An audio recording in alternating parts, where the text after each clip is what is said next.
Welcome, everyone. Hello. On behalf of our JCAP team and Caltech, it's my pleasure to welcome you to our virtual 2020 Solar Fuels meeting and to our second webinar. Today's webinar will focus on renewable carbon reduction. You can find more information about our meeting in the website. I will drop that into chat momentarily. As a kind reminder, please use the Q&A Zoom feature to submit your questions. And after live discussion that will conclude at about 10:15 Pacific time today, our panelists will continue to respond to additional questions directly in the Q&A for approximately another 15 minutes. So the meeting will be concluding at 10:30 today. So with that, I would like to introduce today's moderator, Professor Jeff Neaton. Jeff is a key investigator in JCAP. And he's professor of physics at UC Berkeley. Jeff is also Energy Sciences Associate Laboratory Director at LBNL. His research interests center on development of analytical computational methods for designing new materials and understanding novel phenomena. Joining him today is Francesca Toma. Francesca is a staff scientist at LBNL and a key investigator in JCAP. Francesca's research interests include carbon neutral energy sources that are scalable, deployable, and cost effective. Also from Stanford today, we're joined by Chris Hun. Chris is a staff scientist in SunCat, a Center for Interface Sciences, and he's a vital member of our JCAP research team. Chris's lab works in the field of heterogeneous catalysis, developing efficient electron-driven chemical transformations of CO2, oxygen, and biomass-driven feedstocks. Also joining us today is Teo Agape. He's a professor of chemistry at Caltech and a key investigator in JCAP. Teo's laboratory work centers on development of new practical catalysts by using inspiration from biological systems. And finally, we have Alan Landers, who is a graduate student in Professor Jaramillo's group at Stanford. Recently, Alan defended his PhD thesis titled Utilization of Synchrotron X-ray Diffraction and X-ray Absorption Spectroscopy to Study Materials for Electrochemical Reactions Involving Hydrogen and Carbon Dioxide. And in JCAP, Alan is one of our leads on the material discovery teams. So thank you, everybody. And with that, with these short introductions, I would like to turn this meeting over to Jeff. Thank you. Thanks very much, Xenia. Hello, everyone. I want to welcome everyone to this webinar. I look forward to the panel discussion and hearing your questions. And so let me share my screen with a few introductory slides and remarks. So CO2 reduction refers to a series of chemical reactions where CO2 molecules are broken up into chemical products that can be used as fuel. And so energy and catalysts are required to drive this uphill reaction. Sunlight is abundant, and that would be an ideal source of this energy. So this slide here really depicts how central and pervasive CO2 reduction could be in a sustainable energy future if we could just harness it at scale. So right now there's no chemical process for this. And although prototypes exist for certain cases, we're still, basic science is still kind of needed to realize this future. But this slide does kind of depict how, in principle, CO2 and nitrogen and water, other atmospheric gases, could be drawn from the atmosphere or other point sources and using sunlight converted to fuels that might power the transportation industry or chemical industry. So producing fuel from sunlight that is convenient to store and that could be used when there is no sunlight available would be really transformational, basically for increasing for meeting increasing global energy demand, also for mitigating climate change. We're still in an early stage, and a lot of basic science, I think quite exciting basic science, is needed to realize this technology in the scenario in this slide. For example, we need some sort of cheap, durable materials that can absorb solar photons and deliver excited charge carriers to reaction sites. We need to be able to control the chemistry of those reaction sites with high fidelity to get the right high energy density products. Addressing these challenges will really require an interdisciplinary effort, a large-scale team science effort, and it will require expertise and techniques at the very frontiers of chemistry and materials. And in the last couple of years, there's been quite a lot of progress. And so I'm showing a few examples here of some advances. Up here in the sort of upper left, integration of theory and experiment. High throughput theory and experiment for discovery of new photoanode oxide materials with low band gaps that are capable of generating photoactivity and reducing oxidation. There's also been significant progress in sort of understanding detailed mechanistic pathways that bring us from CO2 to so-called C2 products, basically higher energy density products. There are a lot of different ways CO2 can split up and react and be reduced, and only some of those products are interesting to us, and we'd like to be able to control those pathways. And work in the last 5 years has really uncovered a lot about the chemical details of those pathways. Additionally, work over the last few years on materials and catalysts in particular have identified sites on catalytic surfaces that promote specific CO2 products, or don't promote those products. And we're understanding more and more about how heteroatom doping, crystal facets, alloying, different oxidation states and ligands on the surfaces impact reactivity. And finally, there have been really huge advances in multi-scale modeling that integrate quantum mechanical ab initio-derived energetics and reaction kinetics with mass transport simulations. And those allow us to predict polarization curves and learn something definitive about rate limiting steps, for example, in reactions while considering electrostatic boundary conditions and associated with the true electrode surfaces and the solution. So these are very exciting advances that I think have really impacted not just solar fuels, but materials and chemistry more broadly, but certainly solar fuels and CO2 reduction. What about the future? Well, briefly, and that's what we're going to discuss a little bit more in this panel, I think. I think the future is quite exciting in this space. I think the emergence of and availability increasingly of data and data science is going to really transform how we understand the different reaction CO2 reduction and also harness theory and experiment. Advances in scanning probes like electrochemical AFM as an example will allow us to probe features of the surface at atomic level, catalyst surfaces at the atomic scale level that will, under operating conditions in the presence of solutions,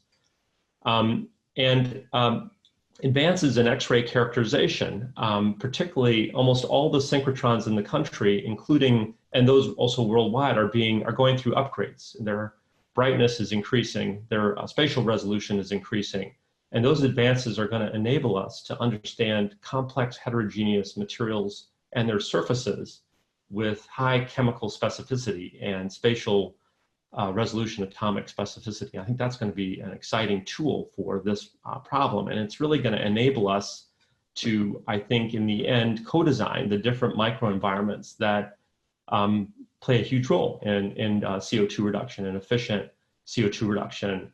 And so these are, I think this panel here really points toward a future where we really get a sense for these different microenvironments and their co-design and make progress towards CO2 reduction. So with that short introduction, I'd like to kind of convene our panel now and maybe ask folks to going to stop sharing and great to see everybody on the panel. So everyone's looking good. Happy to talk to you all today. We have a few questions that we're going to start with, and then of course we're going to take your questions in the audience. And I'm going to start with Chris, and then maybe Teo, and maybe get your thoughts on the most significant accomplishments, Chris, in the past 5 years in CO2 reduction. You know, what are they? And how do they kind of bring us closer to this goal of achieving the CO2 reduction technology that we're sort of interested in achieving? So Chris, yeah. Yeah, thank you, Jeff. So one of the most significant advancements has been the development of modular CO2 electrolyzers that can begin to operate at industrially relevant current densities. So this provides a pathway towards coupling renewable electricity, so for example, wind and solar power, with electrosynthesis of fuels and chemicals from CO2 and water. So life cycle analysis shows that this can become an alternative route that decreases carbon emissions footprints of important small molecules for the chemicals industry. So for example, carbon monoxide, ethylene, ethanol, and other products. And we think that this is also possibly economically compelling as well. So techno-economic analysis shows that electricity is really a strong driver for cost. We think there's an emerging opportunity there with the falling levelized cost of electricity from renewable sources. So what's really promising to see is that companies are already starting to commercialize vapor-fed CO2 electrolysis technologies. So for example, Siemens and Evonik, Opus 12, Dioxide Materials, OCO, and others. So this is really a great trend that's been emerging in industry. Thanks, Chris. Teo, I wanted to kind of see if you had anything to add on this one as well. Yeah, I like to mention a couple of exciting developments, more from the fundamental science perspective. Actually, following up on Chris's last comment, I think these technologies that are moving towards commercialization are really exciting, and but we must remember that they are based on advances in the basic science of CO2 reduction. I like to point to a couple of developments. One is in controlling the selectivity of CO2 reduction. Of course, selectivity is important because the reducing equivalents must be delivered toward the desired product. Otherwise, the yield will be decreased and the mixture will be generated, which might be expensive to separate. And so thinking about CO2 reduction, protons are, of course, in the medium because they're required for the reduction of carbon dioxide, and so competing reaction that one has to worry about is hydrogen evolution. So that's one selectivity issue that I think has been addressed significantly in the recent past. And then within CO2 reduction, selectivity for specific products like methane, methanol, multi-carbon. And progress has been made both on the heterogeneous and molecular electrocatalysis front. For heterogeneous catalyst, we can now make CO, formic acid, methane, ethylene with quite high selectivity. For molecular catalyst, methane, methanol have been accomplished quite well as well. I also like to mention our ability to control the structure of catalysts and then understanding how structure affects performance. For example, second coordination sphere interactions in molecular catalysts have been demonstrated to control the selectivity and performance of catalysts. Hybrid materials involving different metals, metals and organics, metals and molecular components, as well as carbon-based electrodes with or without metals, have all been used in the context of CO2 reduction to accomplish a catalysis with really interesting performance. Controlling of morphology of the electrode has been also an important development where one can for example, by affecting the morphology of the electron, change the gradient of pH, which ultimately affects selectivity. So these are some areas that I'm particularly excited about that have advanced recently. Thanks, Teo. Yeah, I think, Chris and Teo, I think these dual points of really having some a real promising technology accomplishments on the horizon, but also just an incredible advance in understanding of and control of the catalysis and the selectivity, as you mentioned, Teo, has really been, I definitely concur, really interesting, important advances. I wanted to turn the question now to sort of more, kind of harnessing abundant and inexpensive elements. That is something, obviously with, catalysts are going to be necessary, and if we wanted to achieve anything at scale, abundance is and costs are issues. So how critical is it to work with such materials? And maybe I'll turn this question to Alan. Alan. Yeah, thanks for the question, Jeff. So it's always important to work with more abundant and cheaper materials for your catalyst, but I think this is less of a constraint in CO2 reduction than it is compared to traditional water electrolysis. So if we want to reduce CO2 to multi-carbon products like ethylene or ethanol, really the best catalysts out there are all copper-based. And so copper is relatively inexpensive compared to more precious metals like platinum or gold. If we want to reduce CO2 to carbon monoxide, just to CO, the best catalysts are still based on silver and gold, but there have been some growing work and growing interest using more abundant materials, things like zinc. There's been a lot of interest recently in developing catalysts that are based on metal-doped nitrogen-carbon supports. And so I think there's growing interest there in developing more abundant catalysts for CO2 to CO. CO2 to formate, the best catalysts are based on tin, which again is relatively inexpensive. So I think really, if you're looking just at the cost of the catalyst itself, the more challenging side might actually be looking at the anode, because we're normally coupling CO2 reduction on the cathode with water oxidation on the anode. And depending on what your electrolyte is, if you're in a basic environment, you can use a nickel or nickel iron oxide based water oxidation catalyst, but if you're in a more acidic or a more neutral environment, you may need to use an iridium oxide catalyst, which is of course much more expensive than the other materials that I've been talking about. Yeah, so there are real opportunities there probably for some new materials science that would lead us to and heterogeneous catalysis that would lead us to some new materials in that space. So I think that's definitely an opportunity space. Thanks, Alan. I wanted to turn to this question of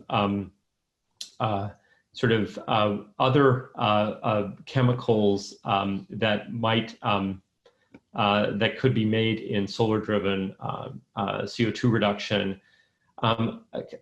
So what are those other important chemicals? And then maybe are there chemistries for making those chemicals, making fuels and these chemicals significantly different? Sort of, maybe I'll let Francesca start with this question. Francesca. Yeah, thank you, Jeff, and good morning, everybody. We know there are people calling from all over the globe, so kudos to all of those of you that are up late at night. We really appreciate. Yeah.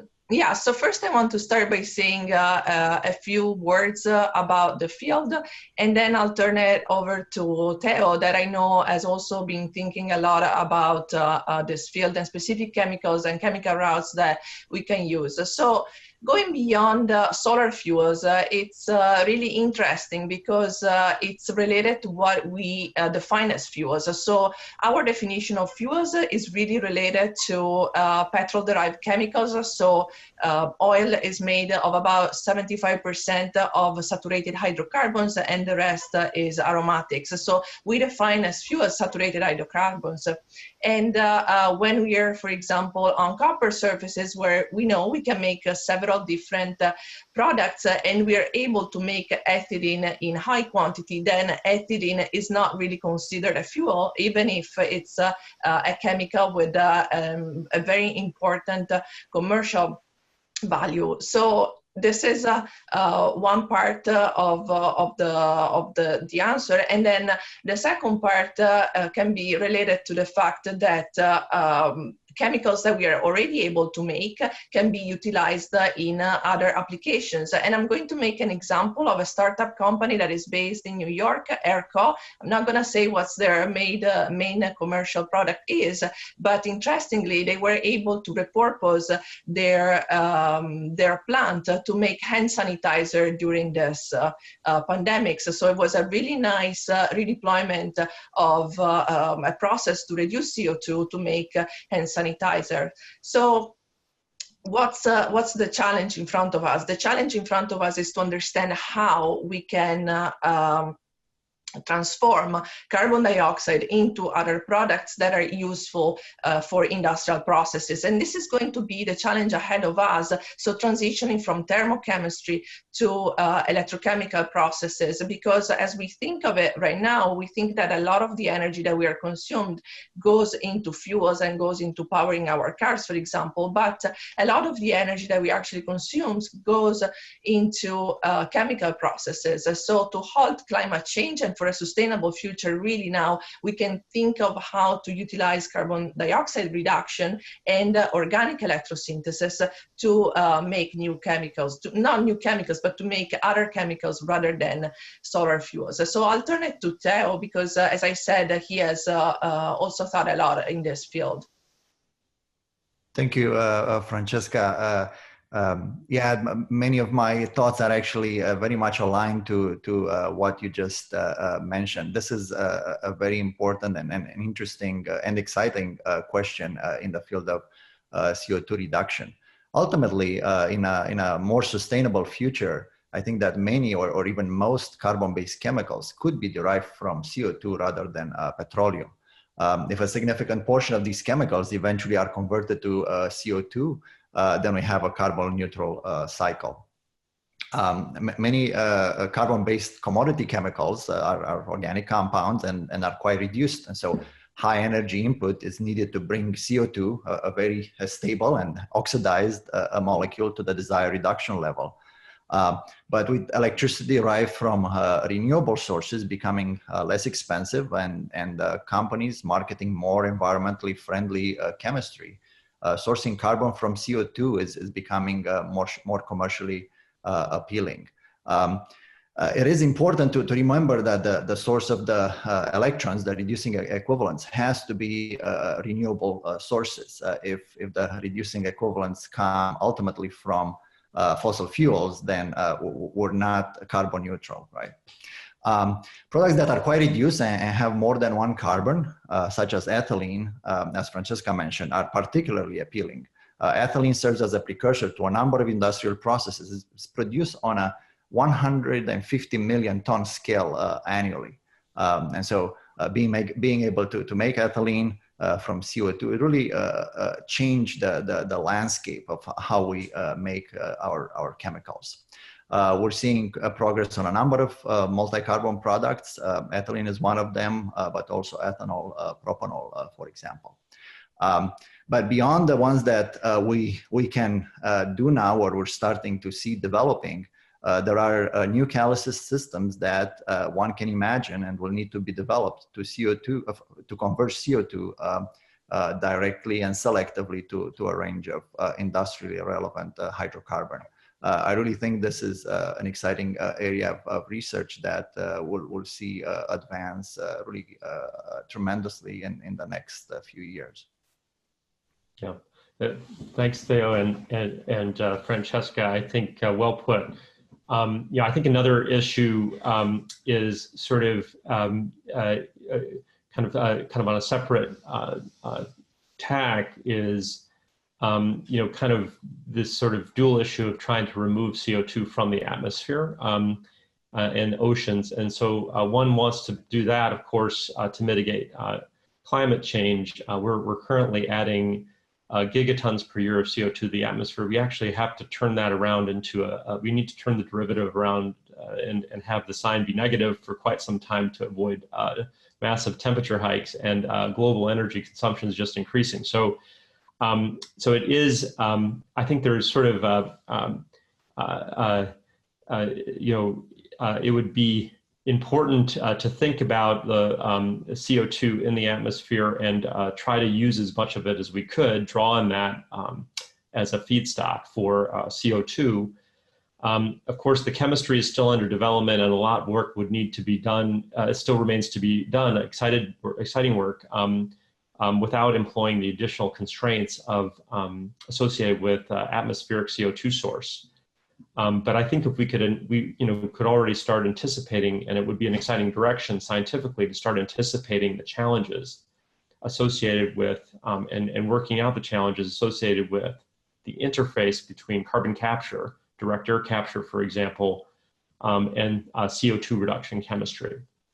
And so you can imagine looking at, and work has already been done on this, how CO2 reduction at different ranges of partial pressures and temperatures takes place, and how it could be controlled, and how those catalysts might interface with a direct air capture or carbon capture system. So I just wanted to also add, in addition to other chemicals, this point about using the atmosphere as a feedstock. I want to turn the question, another question to this group. About what are the main challenges from going to really benchtop devices, ideal laboratory conditions, to real world, realistic operating conditions for solar driven now CO2 reduction devices and materials. So Francesca, and taking this first shot at that. Yes, so this is a question that I have at heart, mainly because it represents my transition, let's put it that way. I'm gonna tell the story of when I joined JCAP. I have a pretty interdisciplinary background, and my experience prior to joining JCAP was really making catalysts and working on small scales. So when I joined JCAP, I was tasked and I was made part of a team that was specifically focused on scaling up and integrating materials to make a prototype with high efficiency and with durability. So naively, I thought, okay, so now we just make something that I know how to make small bigger. But then you realize that you want material that are on a larger scale. So we're talking about a device that can look like less than 1 centimeter square, for example, to a bigger scale. And then we want durability. So the next topic is, how do we make materials durable? So I learned that there are heterogeneity that you have to deal with that are not necessarily as evident when you work on a smaller scale. And that there are a mechanism of degradation that we needed to understand once we scale from small to large. So it was an extremely nice experience because it brought my expertise together with the one of engineers to understand how we can scale up a material or integrate materials together. Beyond that, it's really important to have a close collaboration between theory and modeling and experiment. Specifically, multi-scale modeling can be really informative to predict how a device, a scaled-up device, can behave and what might be the issue that are at a larger scale. So I want to turn the question to Chris as well, because we have been talking a lot about degradation of materials. It was it's one of my main research areas, and I know Chris is also very interested in that. Thank you, Francesca. I don't know if I necessarily have a personal story here to share, but I will certainly try to motivate some of what we see as the main challenges for the future as well. And I completely agree with everything that Francesca said, and hopefully I can add a little bit here and there. As Francesca mentioned, one of the major challenges that we see is stability operating under real-world conditions. So solar fuels generators need to have stable and efficient operation for tens of thousands of hours, and we really are not there yet. So components and systems degradation are oftentimes initiated by rare events that eventually cascade into failure modes. So we need to better understand the reactive events that initiate degradation, and establish new theories that enable predictions on timescales that are relevant to these systems. Again, we need to be thinking about tens of thousands of hours here. So we really need to break this down into really the fundamental underlying processes of electron transfer, ion transfer, and diffusion. And then once we can better understand these rare events, we really feel like we will be able to better make these predictions on timescales that are relevant to these systems. Another challenge is coupling to real-world inputs and feedstocks. So for example, under real-world conditions, oftentimes we're running into areas where we end up with variable power. So for example, we need to match the solar flux of the diurnal cycle throughout the day, or perhaps even variable power loads from the grid.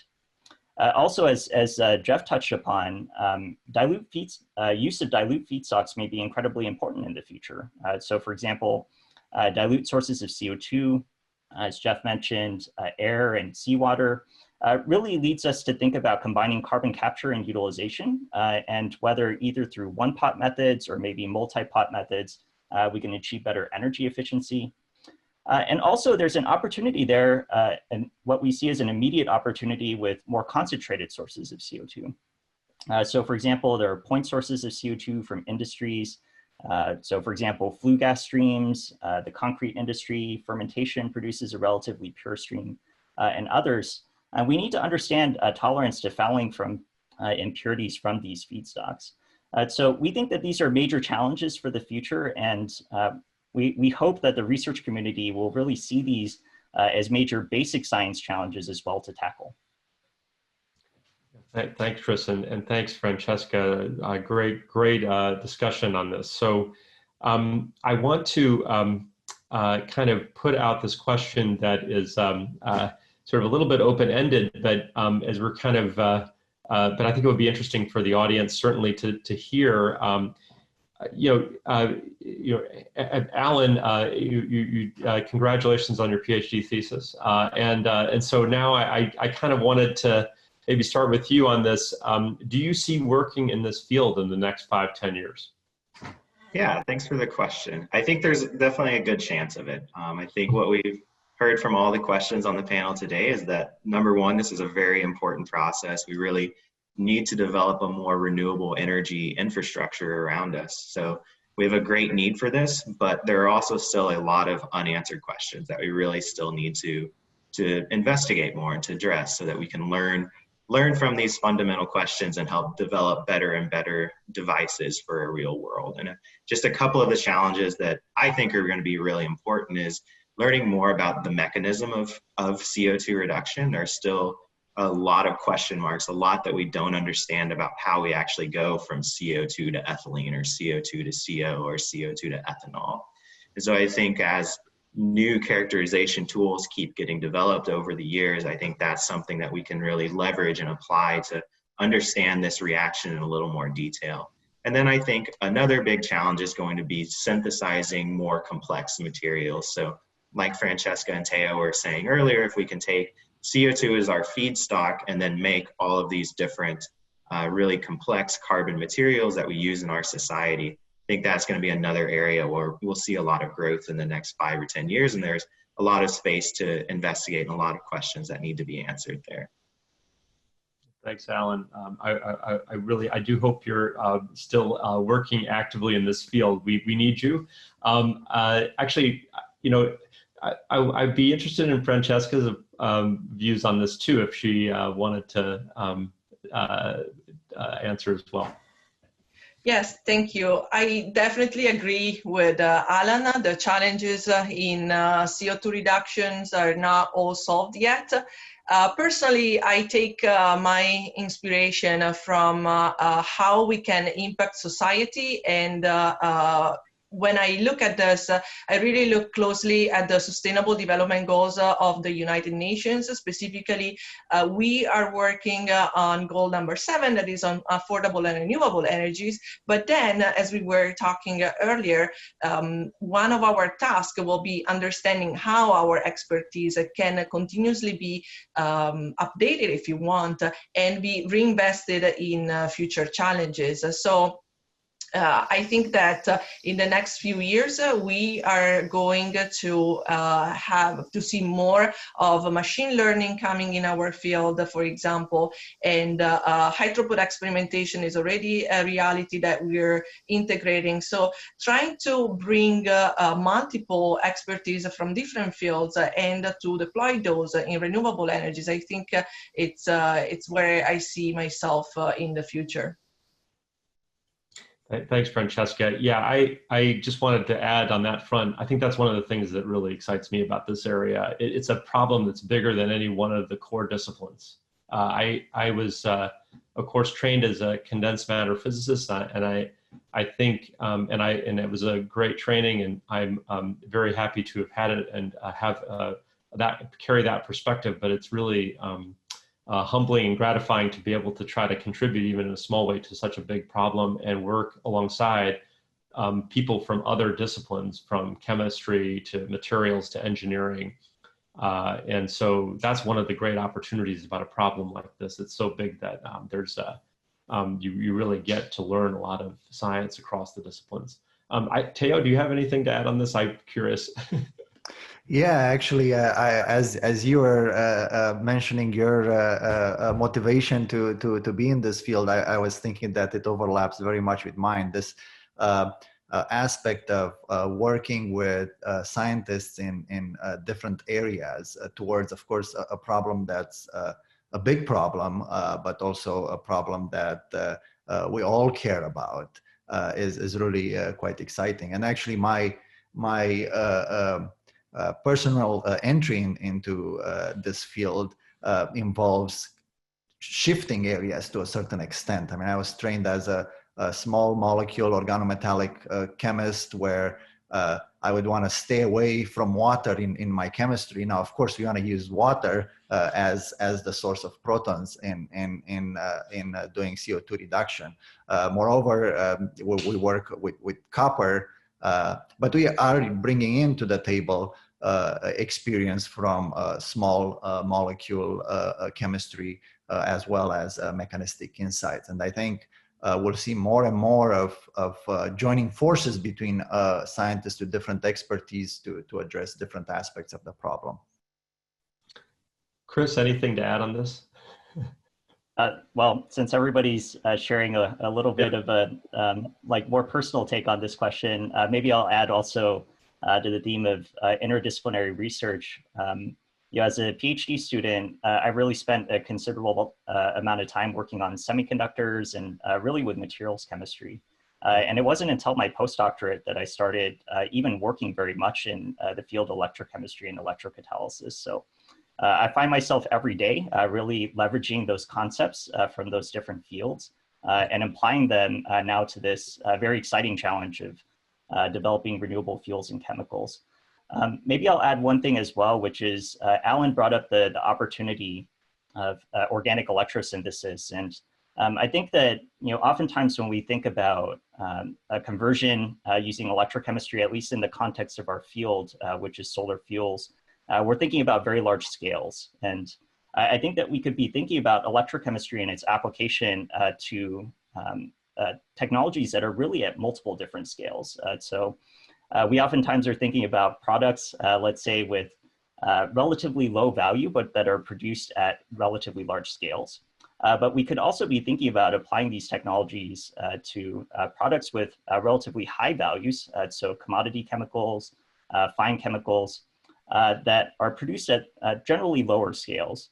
So I think that there's really an opportunity here. And just one last point that I'll add is that there seems to be this interesting merging of communities that's been going on. I was in this really cool call put together by DOE and NSF just a few weeks ago. That was kind of at the intersection between renewable fuels interests, solar-driven technologies, and organic electrosynthesis. And it was really interesting to see the different takes between the fields. For example, organic electrosynthesis is a field that really for the last over a century or so has been strongly driven by the organic chemistry community. And it was really interesting to see the merging of that field, which has been interested mostly in the development of pharmaceuticals, would now are challenges of converting small molecules like CO2 into some of these building blocks that could eventually turn into some of these larger chemical targets.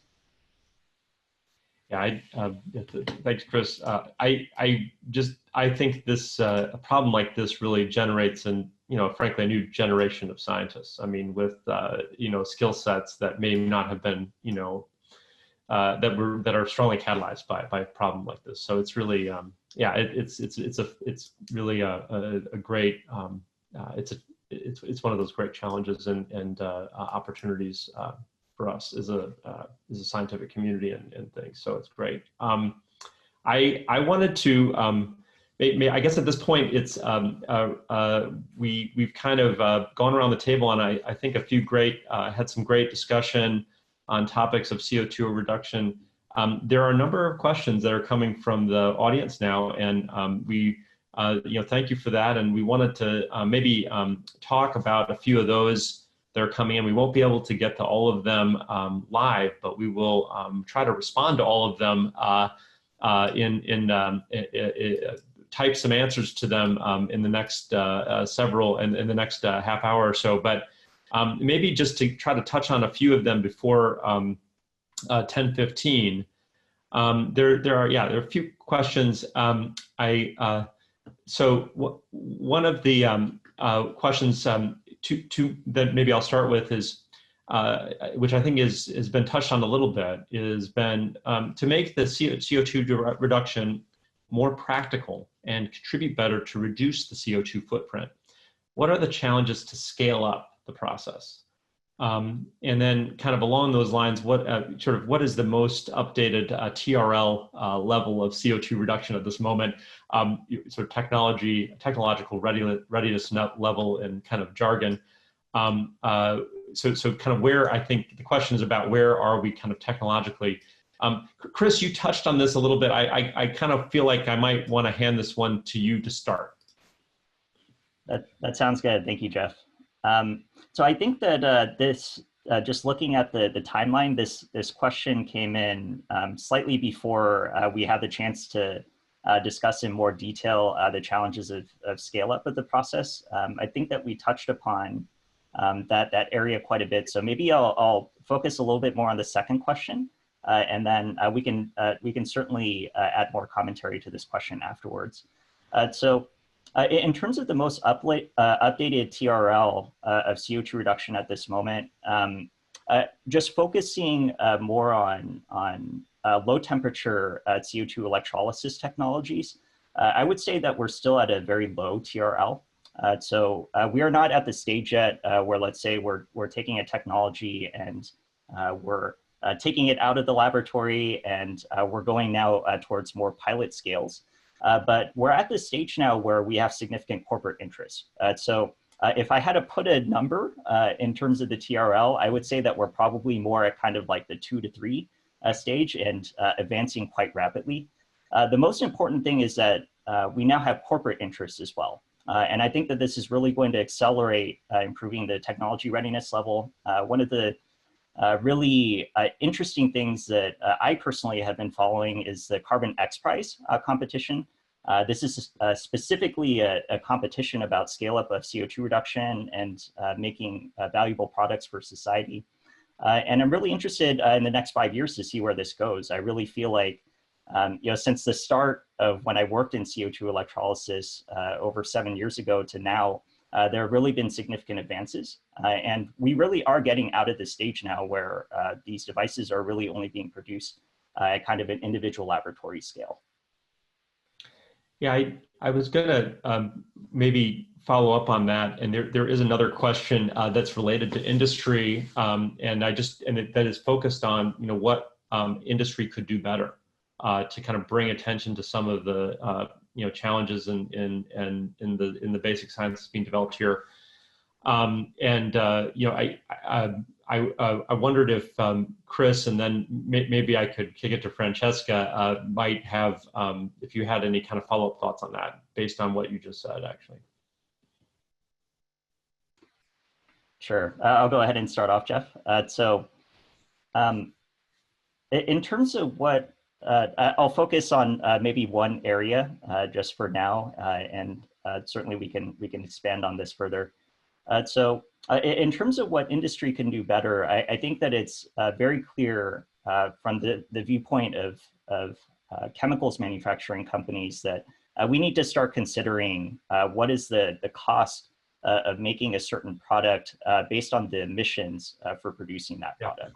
I think that's one of the major areas that we need to consider. And one of the reasons why I think many of us are interested in these types of low temperature electrolysis and photocatalytic technologies is because we really have an opportunity here to get to net negative emissions when it comes to the production of the same fuels and chemicals that we use in our society today. So I think that this is a major area that companies are focusing on, especially because the future is looming, and I don't know if this is going to be true for the United States, but certainly around the world, there could be a carbon tax emerging in certain countries. And this is something that's going to need to be factored in the economic plan of companies in the future. Francesca, I wondered if you would weigh in on this. And actually, there is a related question. I don't want to mix these together, but I also want to, but there's just a lot of commonality to some of the questions I'm seeing that has to do with phenomena you might expect on scale up. And, what kind of phenomena you might see on scale up, and what are the challenges associated, most significant challenges associated with that? So maybe first industry, if you have anything to add, and then second phenomena. Yeah, so I want to continue a little bit on Chris's point on the carbon tax, for example. So what industry can do better? I think that there are multiple factors where we can all contribute. Specifically, I think that with the support of policies that will incentivize industry to do better, then we can put industry in let's say in the seat to actually think about what they can do better. So to take a step back and go back to the discussion we had earlier about products that we make during CO2 reduction, one of the main challenges is selectivity. And so working on making a selective catalyst is going to be one of the challenges. And then once we have done that, having industry picking up on those discoveries is really the next step. So scale up. In this group specifically, we have been transitioning from water-based CO2 reduction to more gas diffusion electrode type of devices. So one of the main issues when you think about scaling up is efficiency, right? So when you want efficiency, you want high current densities. And so really thinking of which type of device you are going to use, and specifically having a gas diffusion electrode with respect to water-based one will be one of the key that we'll be focusing on. Now, we talked about the cheaper and cheaper cost of electricity coming from renewable sources. The next step will be how we can combine solar-driven devices with the CO2 reduction. And so in that sense, one can also think about geometries of devices, and that would be another thing that we can add to the challenges of scaling up. Yeah. Sounds, thanks, Francesca. I guess I wanted to maybe switch gears and talk about something just for a moment. There are a few questions about scale up. There are also questions about kind of the energy intensivity of of all of this and kind of the balancing of that. We could get to. I wanted to maybe change gears for a moment, and Theo, maybe I would direct this one to you. One of the audience members talked about our mention of water oxidation and electrocatalysts there, and kind of wondering if reactions at that electrode could be a limiting step in scale up.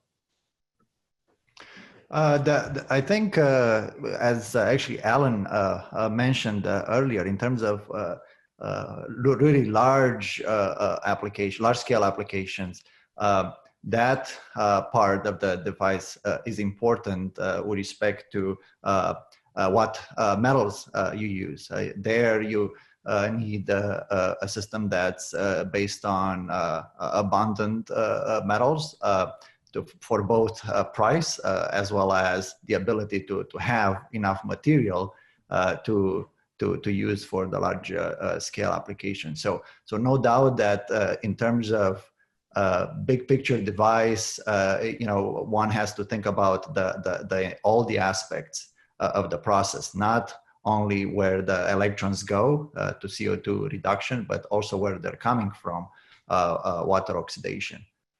And JCAP, as well as other individual groups, but also big programs have been working on that aspect. And so that's definitely something that one has to take into account. Yeah, Alan, do you have anything to add on that, or? I think Teo covered it pretty well, really. All right. I think another question that sort of came in that I thought was interesting. They're all interesting, of course. What is this panel's opinion on producing products from carbon contaminants, like organic ligands and surfactants used during the catalytic synthesis or as part of the electrolyte itself, rather than CO2?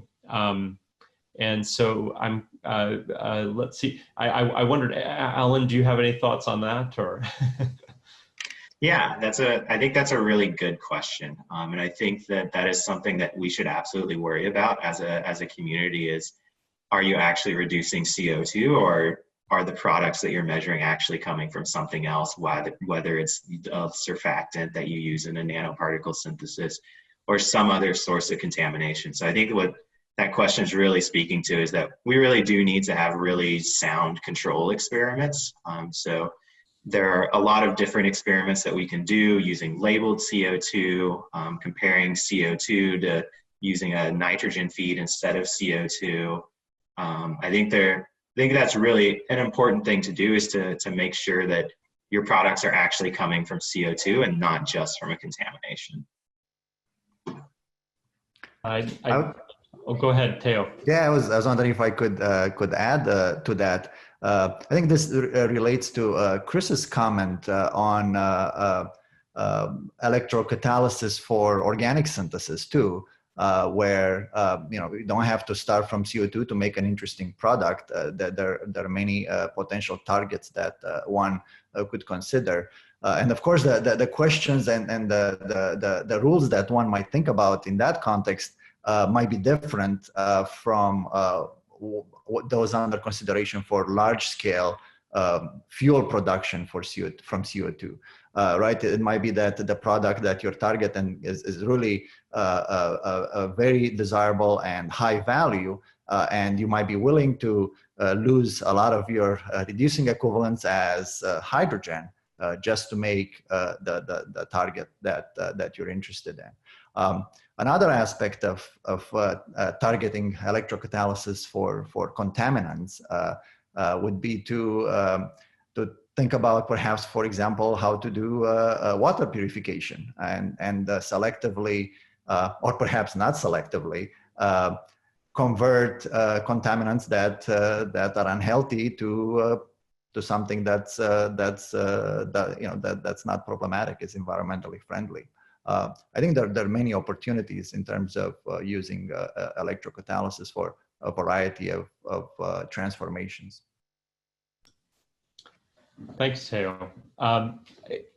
Another question coming from the audience is about sort of research on that maybe more directly mimics a leaf, like photosynthesis, and at the same time releasing CO2 that can be used for energy. So I think for the audience on that topic, maybe I would pitch it to Francesca to sort of take that one.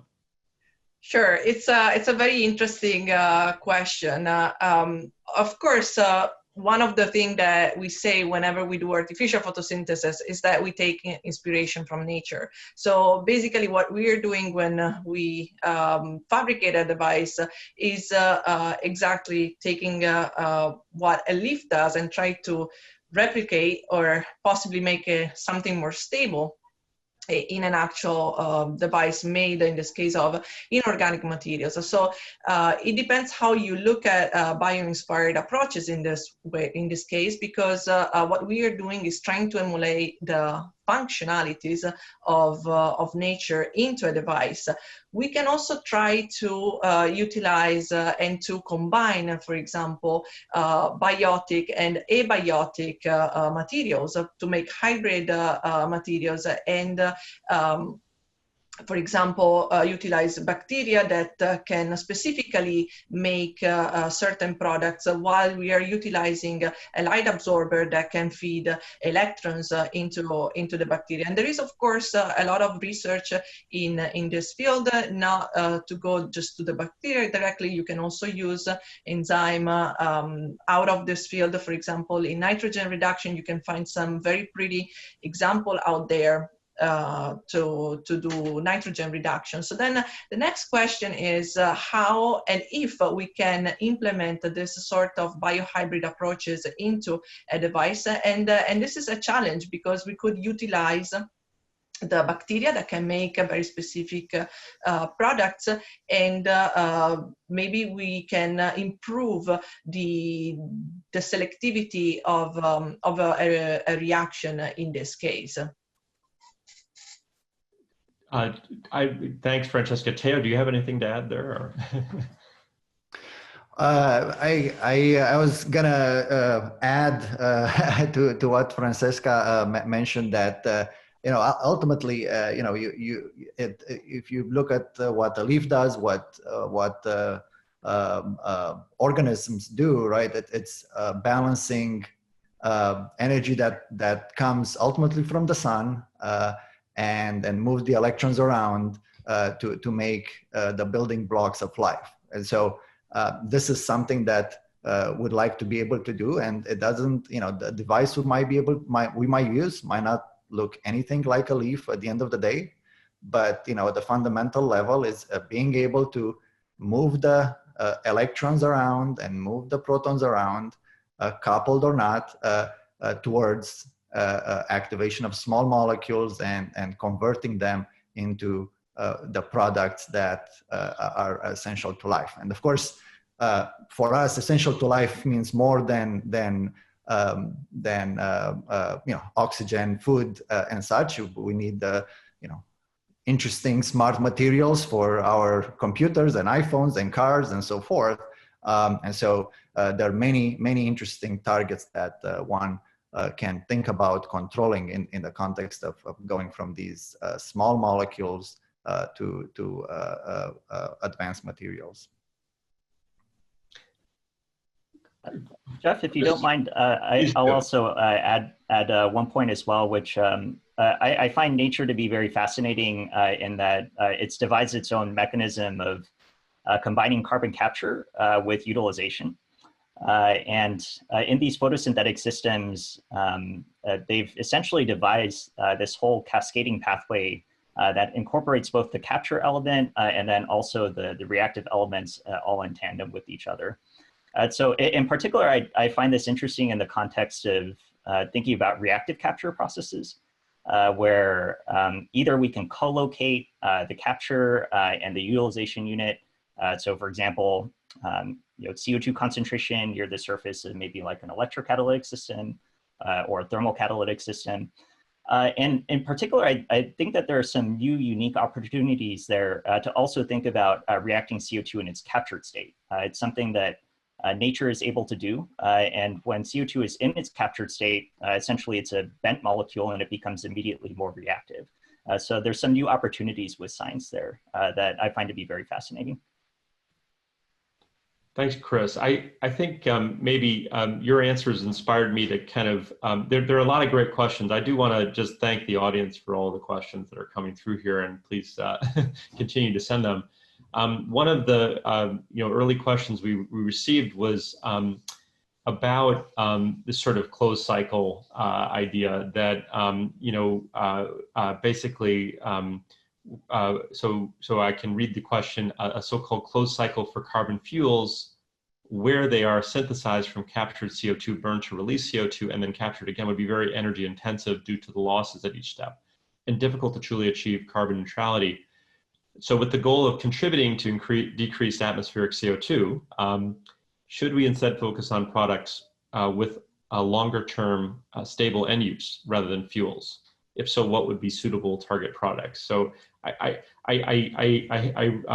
sort of would maybe, Teo, your mic is off. I was going to chip in, so I'm glad. Please do. I would love so to. I guess I wanted to start with the last part of the question in terms of what might be other products that we could target rather than fuels. But this question comes in the context of having the closed cycle, right? And one has to keep in mind the numbers, right? And the scales. The majority of the CO2 that we put in the atmosphere comes from burning fossil fuels, transportations, heating, so forth, okay? The chemicals are really a much smaller portion of how much CO2 we put in the atmosphere.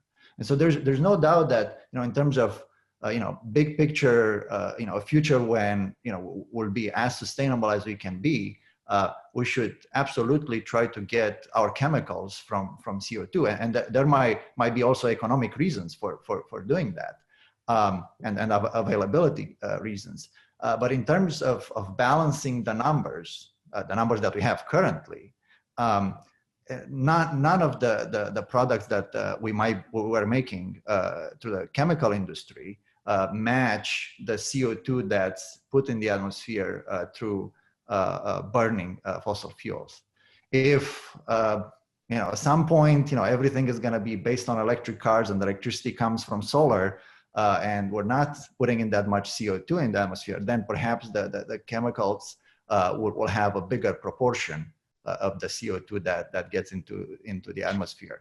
But right now, the CO2 comes from fossil fuels, and so even if that cycle of making liquid fuels from CO2, and then that gets burned and goes back to CO2 in the atmosphere. Even if that's not perfect, it is something to work towards, because that's the one that will impact how much CO2 overall we put into the atmosphere. Now, in terms of what products chemical products we might consider making, I think so not for balancing the CO2, but just to have an impact in the chemical industry. I actually think ethylene is a good target because it is the highest produced organic chemical, and actually related to the question, it ends up mostly as a polymer, as a plastic. Now, of course, one could argue, well, the plastic eventually ends up in a landfill and you're burying it. And so, hey, you're taking CO2 from the atmosphere. The reality is a lot of it ends up in the water and in the oceans, and that's problematic as well. And it's stable, right? So we have the white pollution, and so one has to also think in terms of sustainability. Also think about that aspect of the problem. We convert CO2 to ethylene, and we make a polymer that traps that CO2. Where does that trap CO2 end up? And we want to make sure that we're not polluting the planet. Thanks, Teo. I wondered if any of the other panelists wanted to chime in at all. I think you said it, so I appreciate that. I guess we have I think there's a couple, maybe time for a couple more questions before we hit 10:15. There were a few questions that were actually targeting copper, and I thought maybe I could touch on a couple of those, or at least one of those before. One of the questions was about selectivity and structural control for CO2 reduction. What are the primary structural models or motifs that have that carry most information? Are there good structural models, frankly, for those motifs, and what do we know about them? And I feel like maybe Alan, I would start with you there.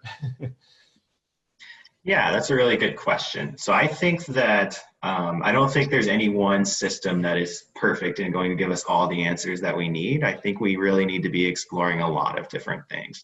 So I think starting from, the most basic, if you can get a perfect single crystal, that is something that we probably have the best ability to analyze using sort of advanced characterization techniques, and it's the easiest thing to model in a sort of DFT style calculation.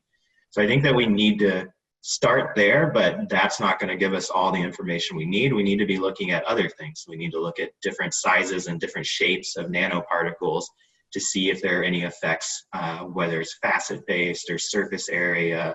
And that's something that's more difficult to model in sort of a DFT type calculation, but it's something that the ability to model those things is growing, and it's getting better and better.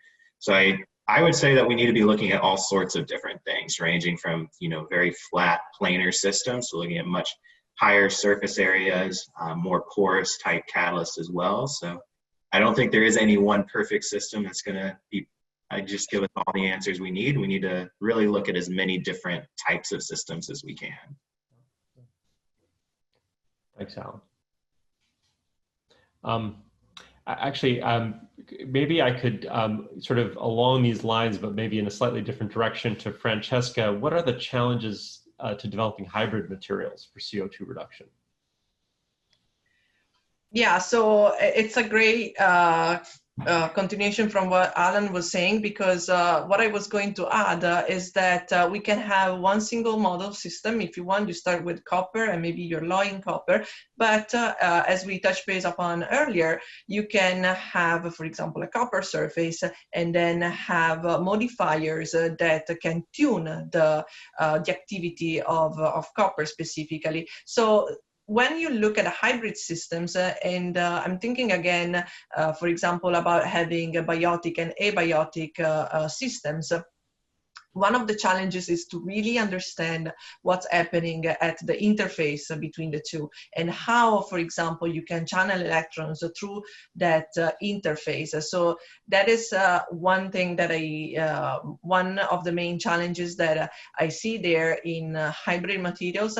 And then, of course, you have said it at the very beginning, we need all these techniques to characterize our systems.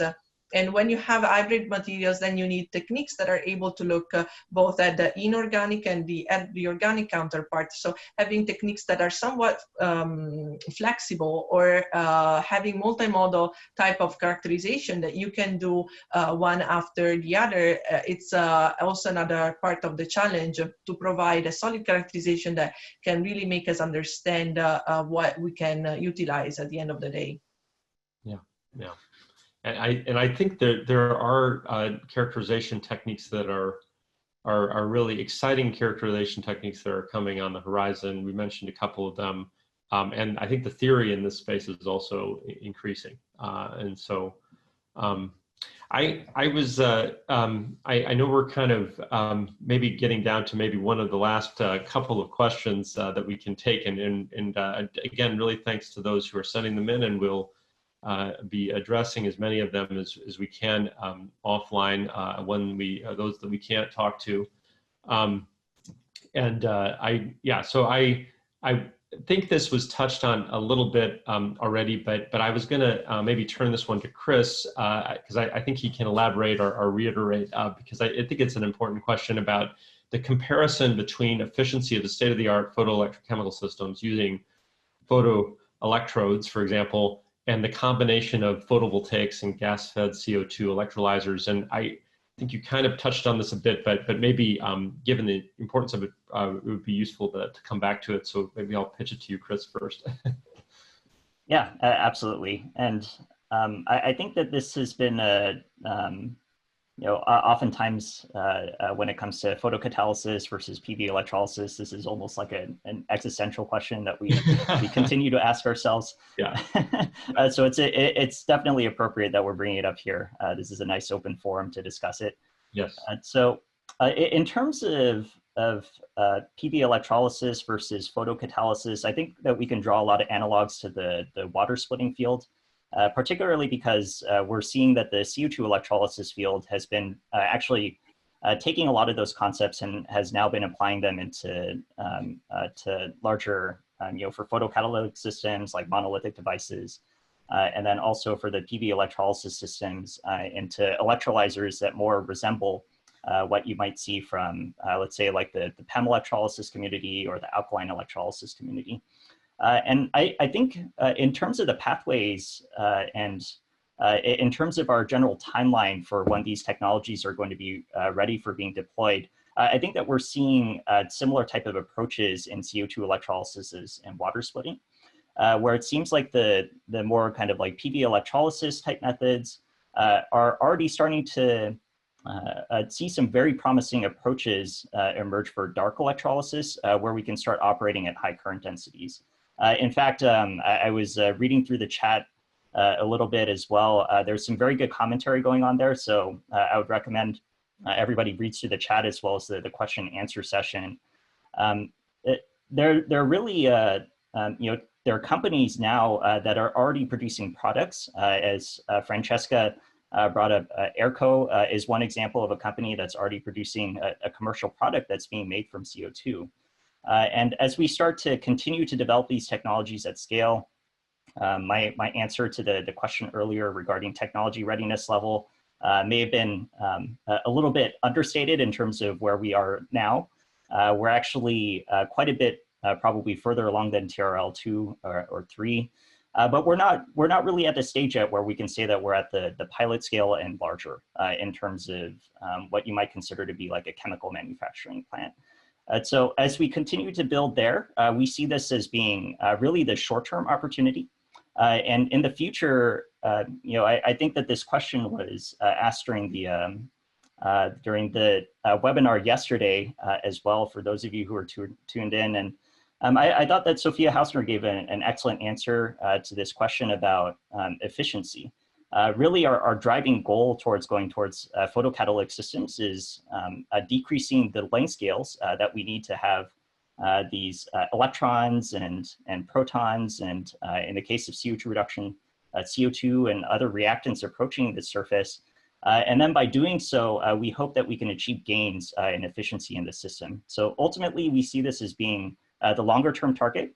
But certainly as we introduce these different components and expose them to all the harsh conditions that are expected to be able to do this chemistry, we run into significant issues there as well. So there are many basic science challenges that we need to solve there for this technology to eventually emerge as one that we can use in society today.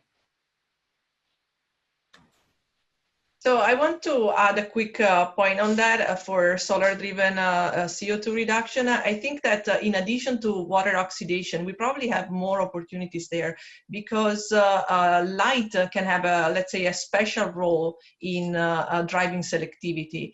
And this is something that we should not forget, and we should try to understand how we can utilize light to drive selectivity, and for example also to use plasmonics and photonics in general to try to get more efficient and selective in this field. So a lot of research still needs to be done there. That's something that we should keep into account, but light might have new opportunities specifically for CO2 reduction. Yeah, so I think with that, maybe that's a good note to kind of wrap up the sort of live Q&A. I just think, maybe as just a brief word, CO2 reduction is really an active and exciting research area that's multidisciplinary. It is, I think, driven for many of us personally by, trying to have an impact on renewable energy. And so it is, we're hearing there are a lot of great questions and discussion. And I think there's kind of a lot of exciting directions that are going to be pursued in the future. I really have to thank my panelists. It's been a pleasure talking with you all, and look forward to continuing to in the future. And to the audience, thank you for your questions, and we'll be following up in answering them in a written form, as many of them as we can get to. So thank you for participating. Thank you, Jeff, and thank you everyone and all of the attendees. So please stay tuned. We're gonna stay on for another 15 minutes. Just a reminder, if you have any additional questions, make sure to pop them in the Q&A so that our panelists can answer, and you can find more information on our website. And we will post also the written answers there for your information. Well, thank you so much, and everybody take care.